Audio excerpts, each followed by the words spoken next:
Good morning, folks. Excuse me. Happy Friday to you. And my prayer is that you will be blessed this day as we are every single day. I want you to remember that Daisy's funeral is today.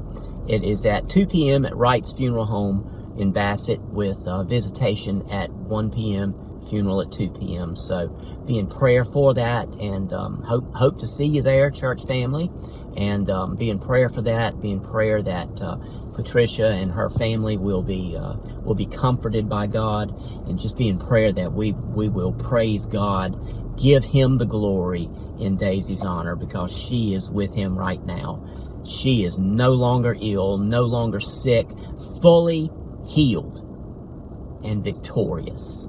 And we can be thankful for that even in the midst of our grief today. So that keep that in your prayers as we go through this day. I want to share with you today something very simple. I went to the doctor yesterday, and we were talking about me pastoring, and he was telling me that he was reading the account of Moses when Moses broke the tablets. And it's in Exodus chapter 32 and verse number 19. Moses comes down from Mount Sinai, and he sees all the revelry going on. I'll get into that in just a second. And then he in his anger, he breaks the tablets of the law. So you remember the story. Moses had gone up to Mount Sinai. He was there for 40 days.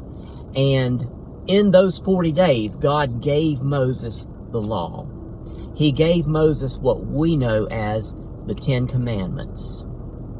And then the very hand of God etched on those tablets of stone the Ten Commandments.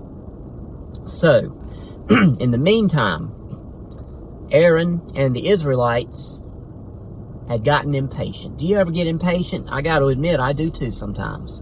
We shouldn't as Christians, but we do. But Aaron and the Israelites got impatient. They said, Moses is never coming back. God's not going to deliver what he said he was going to deliver. So we need to erect an altar, and that will be our God, and we'll worship. So Aaron directed all of them to take their gold jewelry, all their rings, their necklaces, all those things. He melted them all down, and they formed a golden calf. And then that was what the people worshipped. And they bowed down and worshipped this idol, which, by the way, is in violation of the first commandment. And they danced around. I like to think it probably looked like a Wiccan ceremony, where all of them were buck naked, dancing around fires, carrying on, hollering and screaming. Well, as Joshua and Moses approach the camp, they hear this revelry. Joshua fears that maybe somebody had come and invaded and they were fighting. But then as they got closer, they understood it was singing and it was revelry. And then Moses saw what was going on. He got angry. Exodus chapter 32 and verse 19. And he broke those tablets. We get further into the story, we see that Aaron admits to Moses what had happened.